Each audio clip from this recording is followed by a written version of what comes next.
Bonjour à tous et bienvenue dans cette nouvelle vidéo où là nous allons préparer pour le Fiat Ducato en fait un bilan complet avec un check-up avec le DS150E que je vous ai déjà présenté. Donc on m'a demandé sur les commentaires en fait de faire une vidéo par rapport au produit, donc par rapport sur un véhicule. Donc là on va commencer par celui-là. Celui-là n'a pas de problème. Donc en fait c'est juste un check-up. C'est juste un check-up complet. Donc, on va aller. Hop, je vais commencer la vidéo et après je vous reprendrai sur l'ordi. Si vous ne savez pas où est la prise OBD, alors là, vous avez le petit scan déjà. En fait, c'est branché, la prise est branchée, le contact est allumé. OK. Donc là, nous partons pour une recherche du véhicule. Alors, je l'ai jamais fait, donc là, c'est une première. Je l'avais fait sur le Mazda et sur le Citroën Jumper, et je l'avais pas fait sur celle-là. Donc là, on peut voir le voyant de la batterie en haut à droite, comme quoi, en fait, on est bien vert. Donc, vous n'avez pas de problème là-dessus. Là, il cherche, il cherche, il cherche. C'est peu sur les véhicules un peu anciens, en fait, qui ne le trouvent pas automatiquement. Il n'a pas l'air de trouver, donc on va le chercher directement. Fiat, Ducato, hop, Ducato après 2006. Donc c'est un 2012 et c'est un diesel. Voilà. Et moi, j'ai le 2 litres. Ouais, 2 litres 250. Donc voilà. Si vous connaissez pas, en fait, au milieu, voilà, si vous savez pas où est la prise OBD avant de brancher, donc là, en fait, en faisant la recherche, au milieu, sur le guide de connexion, du coup, il vous dit où c'est. Voilà.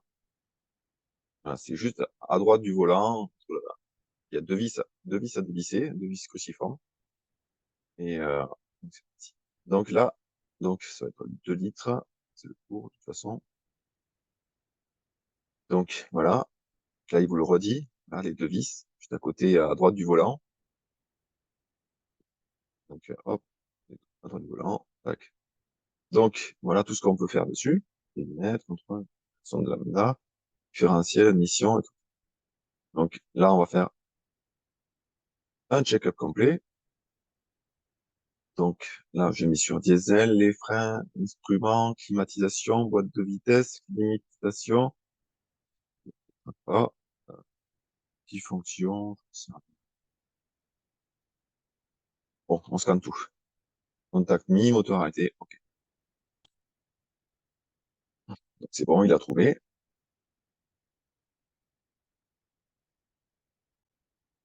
Donc là, c'est bon. Niveau moteur, il a fait.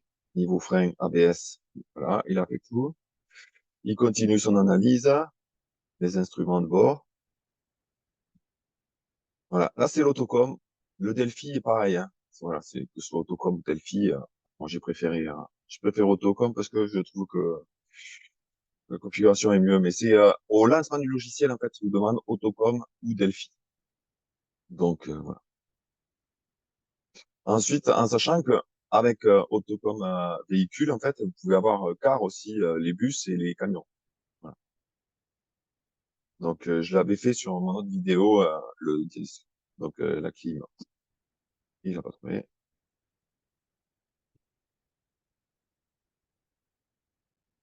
Vous pouvez faire la remise à zéro du voyant de service.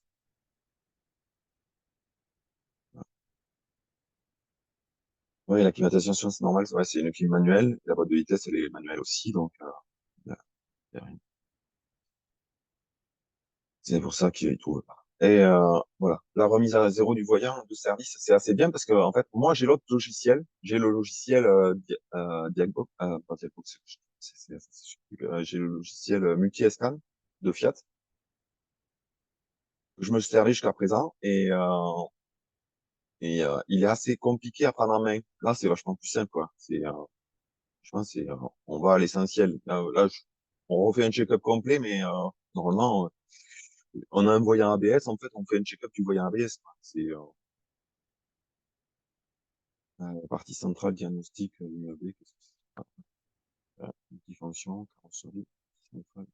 Ah oui, j'ai la porte qui est ouverte. Ok. Donc là, ok, attendu, résistance de l'airbag.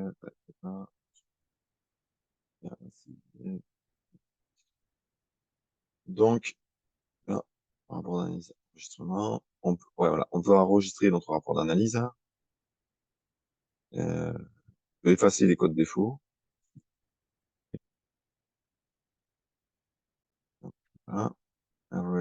Effacer les codes défauts, effacer. Donc, moteur arrêté, ok, mise à jour du défaut.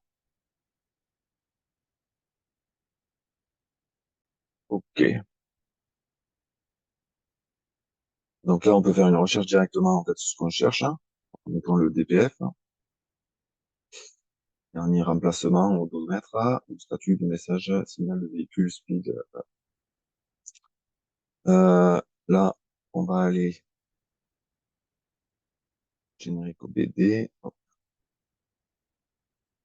Je découvre avec vous, hein. Rapport d'analyse d'enregistrement, non. 2012, diesel et easy. Voilà. Donc là, easy, en fait, c'est au milieu, là. Hop. Alors, remarque, idée inconnue, l'idée du système n'est pas vérifiée, fonction ne peut pas être parmi.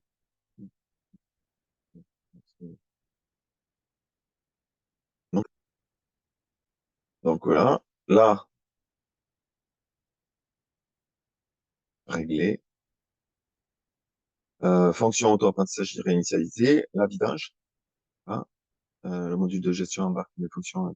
Hein, décompte des entretiens et indications, démarrer la fonction, suivre l'instruction du programme, la fonction est terminée. Ok. Donc ça c'est pour la vidange. Programmation des injecteurs, moteur arrêté, entre le numéro d'injecteur constitué. Voilà, on vous dit tout. Régénération du filtre à particules. Voilà. Cette fonction, dans ce cas, il peut être nécessaire. Génération d'effects si les codes défaut 200, 1206 ou P2022 sont présents. Applique uniquement aux véhicules équipés d'une procédure générale. Voilà. Remplacement de la sonde lambda, remplacement du débitmètre, remplacement du filtre à particules, procédure, donc, hop, données en temps réel, numéro de châssis, numéro du logiciel, date de programmation et code ISO. Alors, on va tester.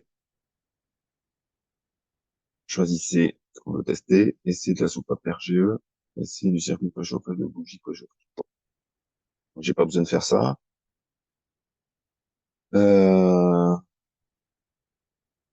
Donc, il y a les codes défauts, pas de code défaut, comme ça on l'a déjà fait de toute façon. Données en temps réel. Alors, c'est pas sûr. Je sais pas. Euh, Génération. Cette procédure génère des... on va voir ça. Pédale de frein, d'embrayage relâché, véhicule à l'arrêt. Ouais, démarrer le moteur conformément à la procédure ci-dessous, procédure sélectionnée. Puis, OK. Démarrer le moteur et laisser tourner en ralenti, 800. Donc, il faut déjà un moteur chaud. Communication établie, choisir fonction. Bouton de gauche, déplacer le pointeur souris sur les boutons pour voir. Alors, ah oui, c'était ça que je voulais faire. Gage de base. Voilà. Les conditions, température du liquide, véhicule à l'arrêt, ralenti, marche à pédale. Voilà. Conditions suivantes sont requises pour exécuter la procédure. Température du liquide au refroidissement, véhicule à l'arrêt, ralenti. Ouais, je le voyais pas à côté, à cause de ma tête. Hop, décaler ma tête. Donc, sur les régénérations, alors on abandonne puisque mon véhicule, en fait, est plus que froid, puisque ça fait 15 jours qu'on n'est pas parti. Donc, la température du liquide au refroidissement, donc ça veut dire, en fait, que vous devez revenir, en fait, avec le moteur chaud, le véhicule à l'arrêt, le ralenti moteur 850 tours et relâcher la pédale de frein et d'embrayage.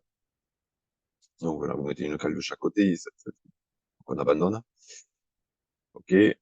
Qu'est-ce que j'ai d'autre? Voilà, la régénération, programmation, vidange. Alors vidange, là, on peut faire une technique, démarrer la fonction. Donc on peut remettre réinitialiser aussi. Pareil.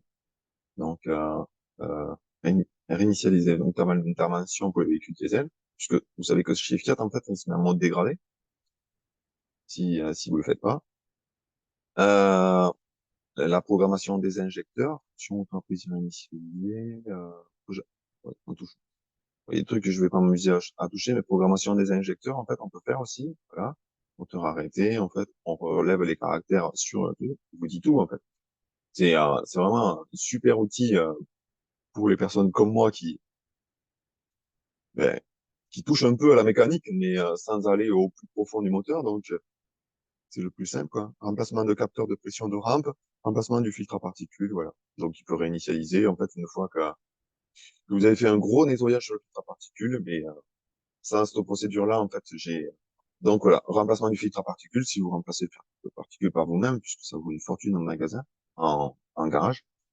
Donc, voilà. Si vraiment vous n'arrivez pas en fait à faire des régénérations et si après nettoyage en fait même complet, vous n'arrivez pas en fait à le remettre à neuf, donc voilà. Et même après un gros nettoyage, normalement en fait on devrait marquer remplacement du filtre à particules, partir tranquillement jusqu'à qu'il réinitialise tout et voilà. Voilà. Régénération du filtre à particules. Moi je voulais voir le filtre de montage, donc ça, je pense que c'est ailleurs. Donc, on va s'en aller de là. Euh, programmation des générateurs, remplacement, remplacement de lambda, remplacement de vidange. Alors, DPF, non, là j'ai que ça. Je peux pas voir le. Bon, mais j'espère que cette vidéo vous aura aidé par rapport en fait à connaître un peu plus le logiciel Autocom pour un Fiat Ducato là, pour l'exemple. Donc, j'hésite pas à vous en faire d'autres sur d'autres véhicules. Et, euh, et quand je vais plus loin dans les régénérations, et si en fait, si cette vidéo en fait par rapport, parce que là en fait je vais juste le nettoyer, donc je vais pas balancer une régénération, ça ne servirait à rien. Si je vois d'autres, parce que je pense que en fait c'est quand on balance la régénération qu'il là il calcule le taux de colmatage. Voilà. N'hésite pas dans les commentaires de me le dire. Si vous me le dites, en fait, je modifierai un peu la vidéo pour l'expliquer et j'irai plus loin quand j'irai faire un tour. Et là, en fait, j'ai un autre véhicule devant la porte, donc bon, du coup, je peux pas aller faire un tour, chauffer le véhicule, rien. En plus, j'aime pas trop cramer le gasoil au prix qu'il coûte actuellement.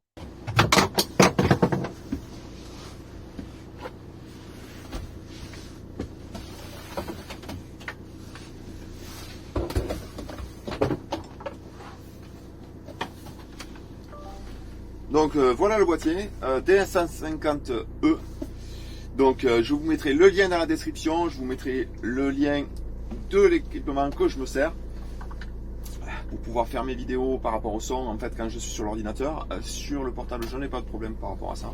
Le portable c'est un Nokia X30. Donc merci d'avoir suivi cette vidéo et je vous dis à très bientôt pour une nouvelle vidéo. La prochaine ça sera sûrement en mécanique, du moins, puisque en fait je fais un peu de tout, puisque voilà, je m'intéresse à tout. Du moins pour la mécanique en fait ça sera le changement du capteur ABS en même temps en fait et voilà on ira voir le code défaut, on fera le changement du capteur ABS sur le jumper, sur le Citroën Jumper et on effacera le code défaut et on verra les résultats. Merci beaucoup d'avoir suivi cette vidéo et à très bientôt.